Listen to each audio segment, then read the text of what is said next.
grandes civilizações.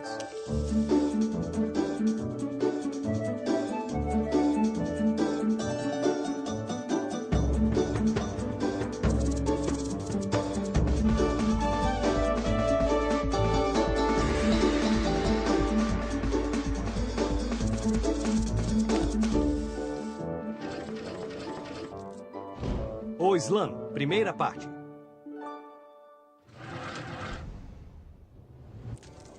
Imagine um deserto. Um enorme deserto, com dunas que se estendem até o horizonte, como as ondas de um oceano gigantesco, mas um oceano de areia. Esse é o deserto árabe.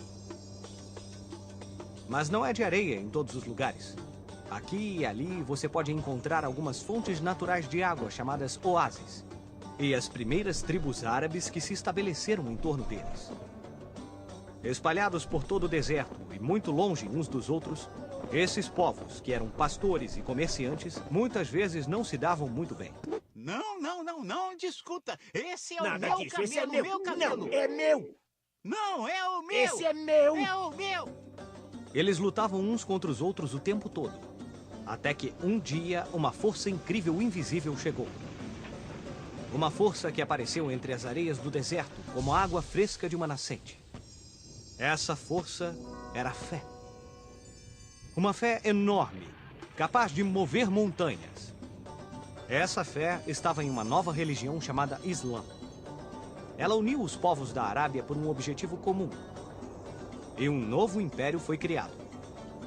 Esse império se tornaria um dos mais ricos, mais complexos e refinados da história da civilização. O profeta Maomé. Por volta do ano 500, Meca era uma das muitas cidades espalhadas pelo deserto. Mas tinha uma característica única. Acreditava-se que toda a grande pedra negra de Meca havia caído do céu. E muitas pessoas de lugares diferentes fizeram peregrinações a Meca a fim de meditar e orar. No ano 570, Maomé nasceu em Meca. Era filho de um comerciante humilde. Como seu pai morreu quando ele era muito jovem, ele foi criado por um tio, trabalhando como comerciante e pastor. Maomé gostava de todas as pessoas que faziam peregrinações para sua cidade e conversava com elas durante horas. Embora ele não soubesse ler, gostava das histórias de Abraão e de Jesus e lembrava delas com facilidade. Uma noite, quando Maomé tinha 40 anos, estava meditando em uma caverna no Monte Hira e teve uma visão do arcanjo Gabriel. Maomé estava preocupado. Ele não sabia se o que tinha visto era real ou apenas um sonho. Depois de algum tempo, o arcanjo apareceu novamente e disse: Não é Deus sem Alá, e Maomé é o seu profeta.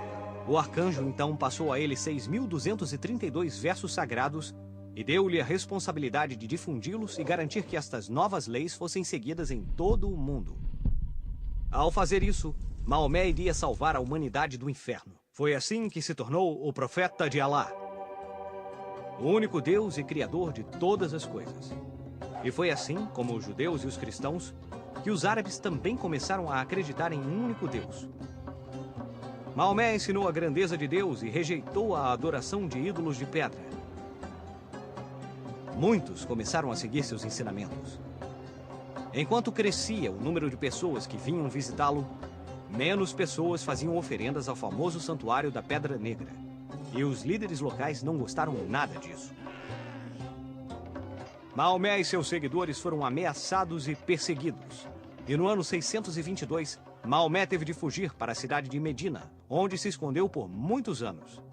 Essa migração é chamada de Hégira e é considerada pelo Islã como o ano zero, o ano a partir do qual o calendário islâmico começaria. Assim como o nascimento de Cristo para o calendário cristão, ou o dia em que os judeus foram libertados do Egito para o calendário judaico. O poder da fé.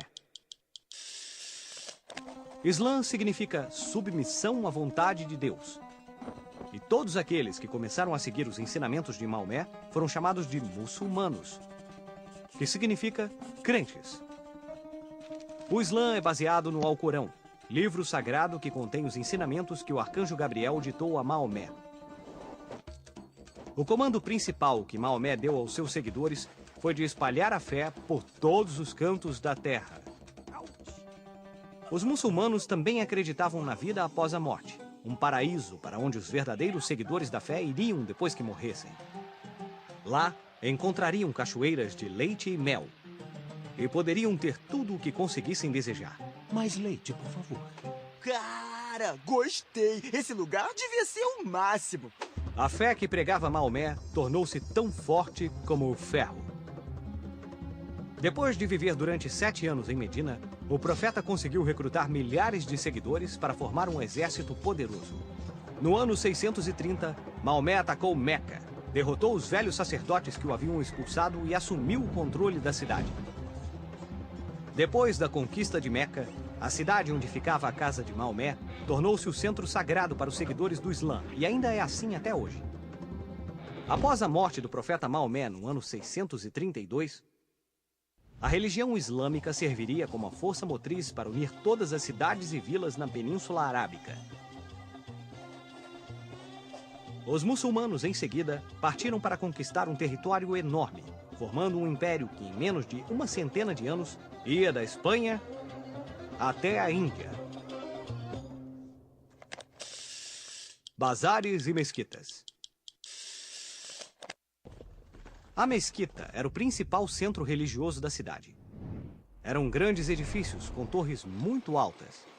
Não importa em que parte do mundo uma mesquita é construída, ela sempre está voltada para a cidade de Meca, para que os fiéis possam rezar nessa direção todos os dias de suas vidas. Uma das primeiras mesquitas foi a da cidade de Damasco, construída sobre as ruínas de um templo cristão. Essa mesquita serviu de modelo para todas as outras. As cidades na Península Arábica foram se organizando em torno da mesquita e do bazar. O bazar era um enorme mercado onde se poderia comprar qualquer coisa, desde frutas e temperos a tapetes muito bonitos. Será que você tem um que combine com meu casaco? O bazar era como uma pequena cidade dentro da cidade. Um local para comprar e vender, cheio de mercadorias surpreendentes, cores e cheiros.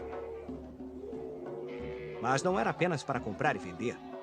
As pessoas se reuniam ali para discutir religião, política e, naturalmente, argumentar sobre os negócios. Todas as ruas da cidade começavam no bazar e iam até a periferia, fazendo com que o bazar fosse o coração de cada cidade. Vamos usar nossa bússola do tempo para ver o que estava acontecendo em outros lugares do mundo nessa mesma época. Vamos dar uma olhadinha mais de perto na expansão do mundo árabe para a Europa.